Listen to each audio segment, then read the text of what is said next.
BJP ರಾಷ್ಟ್ರೀಯ ಅಧ್ಯಕ್ಷ Nadda JDS ಸುಭದ್ರ ಕೋಟೆಗೆ ಲಗ್ಗೆ ಹಾಕಿದ್ರು.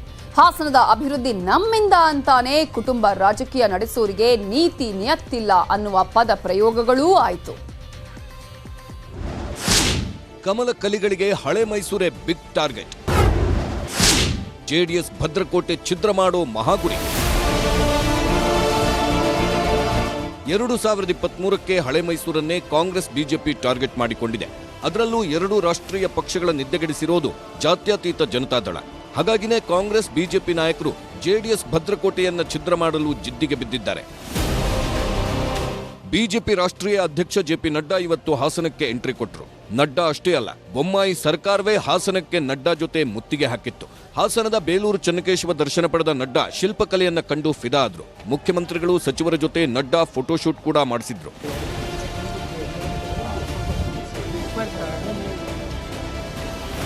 ಜೆಡಿಎಸ್ ಶಕ್ತಿಕೋಟೆ ಹಾಸನದ ಬೇಲೂರಿನಲ್ಲಿ ಬಿಜೆಪಿ ನಾಯಕರು ಜಿಲ್ಲಾ ಬೂತ್ ಸಮಿತಿ ಸಮಾವೇಶ ನಡೆಸಿದ್ರು. ದೇವೇಗೌಡರು ಕುಮಾರಸ್ವಾಮಿ ಹೆಸರೆಳೆದೆ ಸಮ್ಮಿಶ್ರ ಸರ್ಕಾರದಿಂದ ಏನೂ ಆಗಿಲ್ಲ ಅಂತ ಗುಡುಗಿದ್ರು.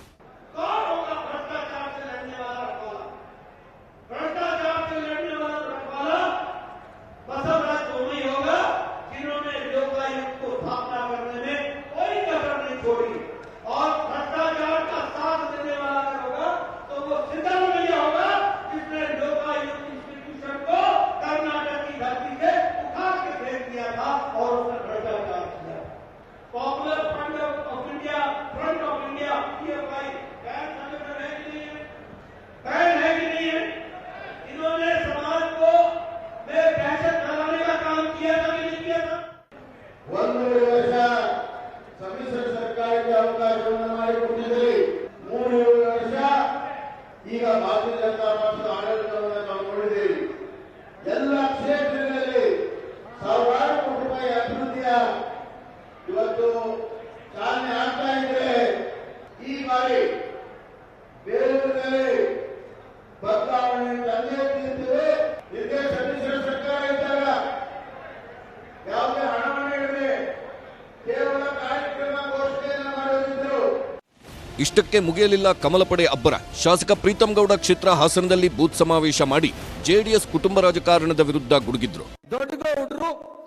ದೊಡ್ಡಗೌಡ್ರು ಸಣ್ಣಗೌಡ್ರು ಮರಿಗೌಡ್ರು ಅದು ಮಾಲೀಕರಾಗಬಹುದು, ನೇತಾರರಾಗ್ಲಿಕ್ಕೆ ಸಾಧ್ಯ ಇಲ್ಲ.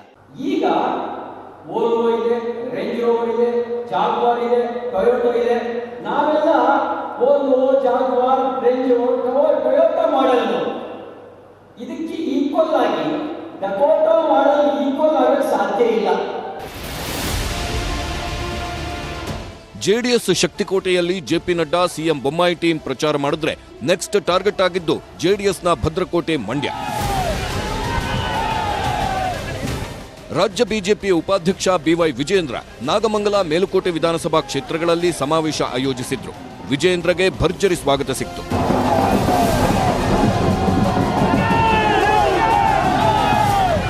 ಮಾಚಳ್ಳಿ ಗ್ರಾಮದಲ್ಲಿ ಡಾಕ್ಟರ್ ಶಿವಕುಮಾರ ಸ್ವಾಮೀಜಿಗಳ ಪುತ್ಥಳಿ ಅನಾವರಣ ಮಾಡಿದ್ರು.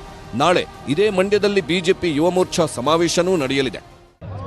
ನಮ್ಮ ಜಿಲ್ಲೆಯ ಅಧ್ಯಕ್ಷರು, ಜಿಲ್ಲೆಯೆಲ್ಲ ನಮ್ಮ ಪಕ್ಷದ ಎಲ್ಲ ಹಿರಿಯ ಮುಖಂಡರು ಎಲ್ಲ ಒಗ್ಗಟ್ಟಾಗಿ ಸೇರಿ ಒಂದು ಬೃಹತ್ ಸಮಾವೇಶ ಮಾಡಬೇಕು ಅಂತೇಳಿ ನಾಳೆ ಯುವ ಸಮಾವೇಶ ಮಂಡ್ಯ ನಗರದಲ್ಲಿ ಆಯೋಜನೆ ಆಗಿದೆ. ಬಹಳ ದೊಡ್ಡ ಸಂಖ್ಯೆಯಲ್ಲಿ ಯುವಕರು ಭಾಗವಹಿಸ್ತಾ ಇದ್ದಾರೆ. ನಿಶ್ಚಿತವಾಗಿ ಕಾರ್ಯಕ್ರಮ ಯಶಸ್ವಿ ಆಗ್ತದೆ ಅನ್ನೋ ವಿಶ್ವಾಸ ಇದೆ. ಬಿಜೆಪಿ ಅಷ್ಟೇ ಅಲ್ಲ, ಜನವರಿ 21ಕ್ಕೆ ಹಾಸನದಲ್ಲಿ ಸಿದ್ದರಾಮಯ್ಯ, ಡಿಕೆಶಿ ನೇತೃತ್ವದಲ್ಲಿ ಪ್ರಜಾಧ್ವನಿ ಯಾತ್ರೆ ನಡೆಯಿತು. ಅವತ್ತು ಜೆಡಿಎಸ್ ಟಾರ್ಗೆಟ್ ಆಗಿತ್ತು. ಮಂಡ್ಯದಲ್ಲಿ ಅಮಿತ್ ಶಾರನ್ನ ಕರೆಸಿ ಬಿಜೆಪಿ ಸಾರ್ವಜನಿಕ ಸಮಾವೇಶ ಆಯೋಜಿಸಿತ್ತು. ಅವತ್ತು ಜೆಡಿಎಸ್ ಟಾರ್ಗೆಟ್ ಆಗಿತ್ತು. ಒಟ್ನಲ್ಲಿ ಜೆಡಿಎಸ್ ಸುಭದ್ರಕೋಟೆಯನ್ನ ಛಿದ್ರ ಮಾಡಿದ್ರೆ ಅಧಿಕಾರ ನಮ್ಮದೇ ಅನ್ನೋ ಭರವಸೆ ಬಿಜೆಪಿಗೆ. ಬಿಜೆಪಿಯನ್ನೇ ಬದಲಾಯಿಸಬಹುದು ಅನ್ನೋದು ಕಾಂಗ್ರೆಸ್ ನಂಬಿಕೆ. ಆದ್ರೆ ಜನ ಜೆಡಿಎಸ್ ಕೈ ಹಿಡಿತಾರಾ ಇಲ್ವಾ ಅನ್ನೋದು ಸದ್ಯಕ್ಕಿರೋ ಪ್ರಶ್ನೆ. Bureau report, news 18. ನೋಡಿದ್ರಲ್ಲ, ಜೆಡಿಎಸ್ ಟಾರ್ಗೆಟ್ ಯಾಕೆ ಅನ್ನೋದನ್ನ. ಇಲ್ಲಿ ಜೆಡಿಎಸ್ ಟಾರ್ಗೆಟ್ ಮಾಡೋದಕ್ಕೆ ಅನೇಕ ಕಾರಣಗಳನ್ನ ನಾವು ನೋಡಬಹುದು. ಅದನ್ನ ವಿಶ್ಲೇಷಣೆ ಮಾಡ್ತಾ ಹೋಗೋದಾದ್ರೆ ಅನೇಕ ಪ್ರಮುಖ ಅಂಶಗಳು ನಮಗೆ ಸಿಗುತ್ತೆ. ಮೊದಲನೇದಾಗಿ ಹಳೆ ಮೈಸೂರು ಭಾಗದಲ್ಲಿ ಜೆಡಿಎಸ್ ಹೆಚ್ಚು ಶಕ್ತಿಶಾಲಿ ಆಗಿರೋದು ನಿಮ್ಗೆಲ್ಲ ಗೊತ್ತೇ ಇದೆ. ಒಕ್ಕಲಿಗ ಸಮುದಾಯ ಈಗಾಗಲೇ ಕುಮಾರಸ್ವಾಮಿಯವರ ಕೈಯನ್ನ ಬಲಪಡಿಸಿದೆ. ಹಾಗಾಗಿ ಅದನ್ನ ಆ ಮತಗಳನ್ನ ಕಸಿದುಕೊಳ್ಳುವಂತಹ ಪ್ರಯತ್ನ ಇದ್ರೂ ಕೂಡ ಜೆಡಿಎಸ್ ಶಕ್ತಿ ಕುಗ್ಗಿದ್ರು 2023ಕ್ಕೆ ಪುಟಿದೇಳುವ ಆತಂಕ ಇದೆ. ಆ ಪುಟಿದೇಳೋದಕ್ಕೆ ಏನ್ ಕಾರಣಗಳಂತಾನೂ ನಾವು ನೋಡ್ಬೋದು. ಆಲ್ರೆಡಿ ಪಂಚರತ್ನ ರಥಯಾತ್ರೆ ಯಾವ ರೀತಿಯಾಗಿ ಸಾಗ್ತಾ ಇದೆ, ಆ ರಥಯಾತ್ರೆಯ ಮೂಲಕ ಜೆಡಿಎಸ್ ಹುಮ್ಮಸ್ಸಿನಲ್ಲಿದೆ. ಹೋದ ಕಡೆಯಲ್ಲೆಲ್ಲ ಅಪಾರ ಜನಸಾಗರ, ಜನ ಬೆಂಬಲ ಸಿಗ್ತಾ ಇದೆ. ಇದುವೇ ಜೆಡಿಎಸ್ಗೆ ಇನ್ನಷ್ಟು ಶಕ್ತಿಯನ್ನ, ಉತ್ಸಾಹವನ್ನ ಕೊಡ್ತಾ ಇದೆ. 2023ಕ್ಕೆ ಜೆಡಿಎಸ್ನ ಟಾರ್ಗೆಟ್ ನಿಮ್ಗೆಲ್ಲರಿಗೂ ಗೊತ್ತಿದೆ. ಕುಮಾರಸ್ವಾಮಿ ಆಗಿರ್ಬೋದು, ದೇವೇಗೌಡರು ಹೇಳಿದಾಗೆ 123 ಈ ಒಂದು ಟಾರ್ಗೆಟ್ ಅನ್ನ ಇಟ್ಟುಕೊಂಡಿದೆ. ಈ ಟಾರ್ಗೆಟ್ ಅನ್ನ ಮುಟ್ಟಿದ್ರೆ ಎರಡೂ ರಾಷ್ಟ್ರೀಯ ಪಕ್ಷಗಳಿಗೂ ದೊಡ್ಡ ನಷ್ಟ ಆಗುತ್ತೆ. ಮತ್ತೆ ನಿಮ್ಗೆ ಗೊತ್ತಿದ್ದ ಹಾಗೇನೆ ಸಮ್ಮಿಶ್ರ ಸರ್ಕಾರ ಮಾಡಬೇಕಾದಂತಹ ಅನಿವಾರ್ಯತೆ ಎದುರಾಗಬಹುದು. ಹಾಗಾಗಬಾರದು ಅನ್ನುವಂತಹ ಕಾರಣಕ್ಕಾಗಿ ಜೆಡಿಎಸ್ ನ ಟಾರ್ಗೆಟ್ ಮಾಡಲಾಗ್ತಾ ಇದೆ. ಮತ್ತೆ 30ರಿಂದ 40 ಸೀಟ್ಗಳನ್ನ ಜೆಡಿಎಸ್ ಗೆದ್ದುಕೊಂಡ್ರೆ ಮತ್ತೆ ಜೆಡಿಎಸ್ ನ ಬಾಗಿಲು ಬಡಿಬೇಕು. ಮತ್ತೆ ಅದೇ ಪುನರಾವರ್ತನೆ ಆಗುತ್ತೆ. ಈ ಹಿಂದೆ ಆದಂತಹ ಎಲ್ಲಾ ರೀತಿಯಾದಂತಹ ಘಟನೆಗಳನ್ನ ನಾವು ಗಮನಿಸಬಹುದು. ಸೊ ಆ ರೀತಿ ಆಗಬಾರದು ಅನ್ನುವ ಕಾರಣಗಳನ್ನ ಇಟ್ಟುಕೊಂಡು ಜೆಡಿಎಸ್ ಅನ್ನೇ ಟಾರ್ಗೆಟ್ ಮಾಡಲಾಗ್ತಾ ಇದೆ. ಜೊತೆಗೆ ಮೈತ್ರಿ ಆಗ್ತೀವಿ ಅಂತ ಹೇಳಿದ್ರು ಕೂಡ ಜೆಡಿಎಸ್ ಏನ್ ಷರತ್ತು ಹಾಕುತ್ತಲ್ಲ ಆ ಷರತ್ತಿಗೆ ಒಪ್ಪಿಕೊಂಡು ಸರ್ಕಾರವನ್ನ ನಡೆಸಬೇಕಾಗತ್ತೆ. ಈಗ ಕಾಂಗ್ರೆಸ್ ಮತ್ತು ಜೆಡಿಎಸ್ ಇದ್ದಂತಹ ಸಂದರ್ಭದಲ್ಲಿ ಆದಂತಹ ಘಟನೆಗಳು, ಅದಕ್ಕಿಂತ ಮುಂಚೆ ಬಿಜೆಪಿ ಜೆಡಿಎಸ್ ಇದ್ದಂತಹ ಸಂದರ್ಭದಲ್ಲಿ ಆದಂತಹ ಘಟನೆಗಳು, ಇವೆಲ್ಲವೂ ಕೂಡ ಅದಕ್ಕೆ ಪಾಠವನ್ನ ಕಲಿಸಿಯ ರಾಷ್ಟ್ರೀಯ ಪಕ್ಷಗಳಿಗೆ. ಹಾಗಾಗಿ ಹಳೆ ಮೈಸೂರಲ್ಲಿ ಕಾಂಗ್ರೆಸ್ ಕಮಲ ಅಬ್ಬರದ ಪ್ರಚಾರವನ್ನ ಮಾಡ್ತಾ ಇದೆ. ಹೇಗಾದ್ರೂ ಮಾಡಿ ಹಳೆ ಮೈಸೂರು ಭಾಗದಲ್ಲಿ ನಮ್ಮ ಪಾರುಪತ್ಯವನ್ನ ಪಡಿಬೇಕು ಅನ್ನುವಂತಹ ಹಿನ್ನೆಲೆಯಲ್ಲಿ ಕಾಂಗ್ರೆಸ್ ಆಗಿರ್ಬೋದು, ಬಿಜೆಪಿ ಆಗಿರ್ಬೋದು ದೊಡ್ಡ ಮಟ್ಟದ ಪ್ರಚಾರವನ್ನ ಮಾಡುವುದರ ಮೂಲಕ ತಮ್ಮ ಹಿಡಿತವನ್ನ ಸಾಧಿಸೋದಕ್ಕೆ ಪ್ರಯತ್ನವನ್ನ ಮಾಡ್ತಾ ಇದೆ. ಇನ್ನು ಮಂಡ್ಯ ಮತ್ತು ಹಾಸನದ ಜೆಡಿಎಸ್ ನಲ್ಲಿ ಈಗಾಗಲೇ ಟಿಕೆಟ್ ಫೈಟ್ ಆಗ್ತಾ ಇರೋದನ್ನ ನಾವು ನೋಡ್ತಾ ಇದೀವಿ. ಆ ಟಿಕೆಟ್ ನ ಫೈಟ್ ನ ಲಾಭವನ್ನ ಈ ಪಕ್ಷಗಳು ಮಾಡ್ಕೊಳ್ತಾ ಇದೆ.